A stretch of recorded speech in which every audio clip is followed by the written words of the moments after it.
soutenir et défendre l'unité, l'intégrité et l'indépendance de la patrie camerounaise.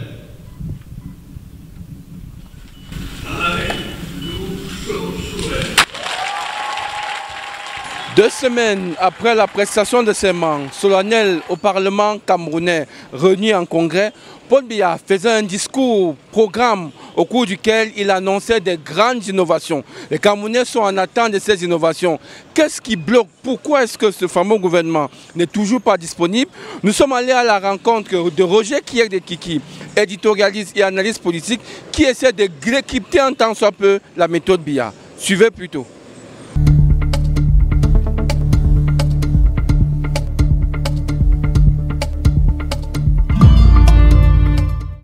Le Cameroun est comme un grand corps malade. Vous savez, ça fait quand même exactement une soixantaine d'années que nous sommes indépendants.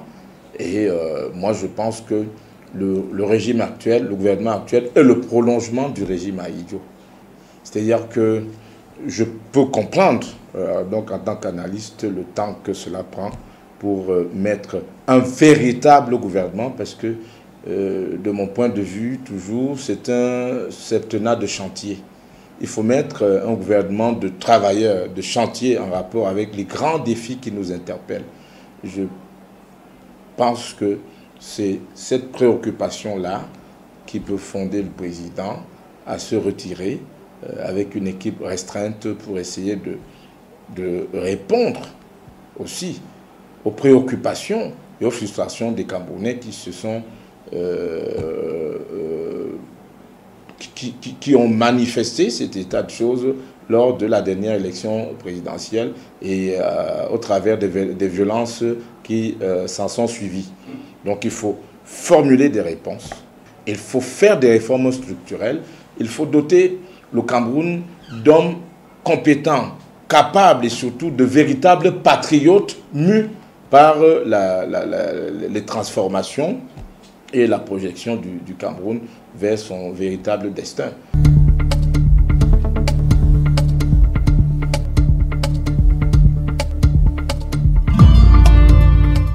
Vous avez bien vu que les citoyens camerounais ne se reconnaissent plus dans les gouvernants que le président leur a proposés depuis. Tous ces dirigeants ont été sanctionnés, chacun dans sa base électorale. Et nous venons... le Cameroun vient actuellement d'ouvrir son sous-sol. Le président de la République, en plus de 43 ans de règne, vient de lancer les grands chantiers miniers, ce qui peut nous projeter vers tout au moins un début d'industrialisation. C'est-à-dire que ce sont des grandes industries. Et pour piloter ces projets, on ne peut pas laisser le même environnement de corruption se perpétuer. Moi, je pense que les 7 prochaines années vont être les plus grandes, les plus glorieuses. L'Afrique est en mouvement, que ce soit au Burkina Faso, au Niger, au Mali. Le Cameroun ne peut pas être en reste. Le président qui a la chance, une fois encore, d'être là, a l'obligation d'entrer dans l'histoire, ou tout au moins de rassurer la jeunesse du Cameroun, de rassurer les populations qui vivent sur une montagne assis sur une montagne de richesse, mais qui mendient, qui prennent le chemin du désert pour aller au Canada, qui vont faire la plonge en France ou en Italie, alors que le Cameroun a des ressources à même de permettre à ces jeunes gens-là de vivre dans un paradis.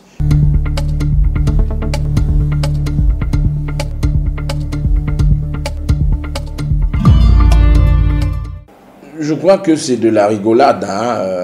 Vous savez, le Cameroun est aussi un théâtre politique. Cette jeune dame, vous dites qu'elle... Enfin, cette grande dame, je mets jeune entre guillemets, puisqu'elle a plus de 80 ans. Et elle a conseillé au président de la République de se reposer parce que les gens de leur âge ont de la difficulté à se réveiller le matin. C'est donc paradoxal qu'elle puisse exulter d'une nomination par le président autoproclamé Tiroma, alors qu'elle soutient et sous-tend qu'à leur âge là, en tant qu'arrière-grand-mère ou arrière-grand-père, il faut se reposer pour s'occuper des arrière-petits-fils. Non, ne soyons pas distraits. Vous savez, le Cameroun, du fait de ses richesses, est la cible des prédateurs internationaux. Le président de la République réélu est un patriarche. Nous devons l'accompagner vers son destin dans l'histoire. Et même s'il n'est pas là demain, qu'il nous crée les conditions à même de nous permettre de rompre avec le système néocolonial qui ne pouvait pas sécréter le bien-être de nos populations, qui ne pouvait pas permettre la transformation de nos ressources, qui ne pouvait pas permettre l'industrialisation de notre pays, et bien qu'il nous aide à déconstruire ce système qu'il connaît bien et dont il est une création, une créature si vous voulez, qu'il nous aide à déconstruire ce système afin que les jeunes gens, au-delà de nous-mêmes, les générations de demain, puissent transformer le Cameroun et lui permettre d'être un paradis, un îlot de paix pour les Camerounaises et les Camerounaises.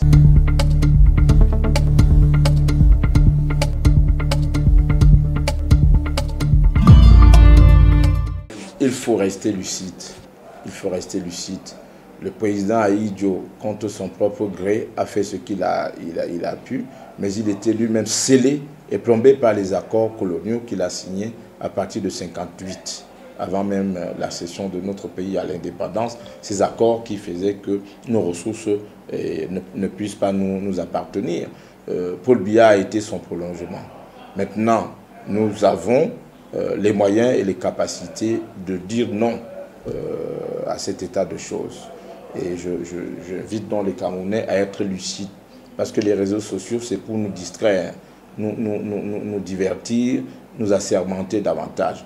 Restons lucides, apprenons bien l'histoire de notre pays, ayons foi en nous-mêmes et en nos propres capacités, parce que le devenir du Cameroun dépend de nous-mêmes, mais ne dépend pas des réseaux sociaux ou des individus tapis à l'extérieur qui peuvent nous promettre monts et merveilles. C'est aux Camerounais de prendre la décision d'être différents et de transformer leur propre pays.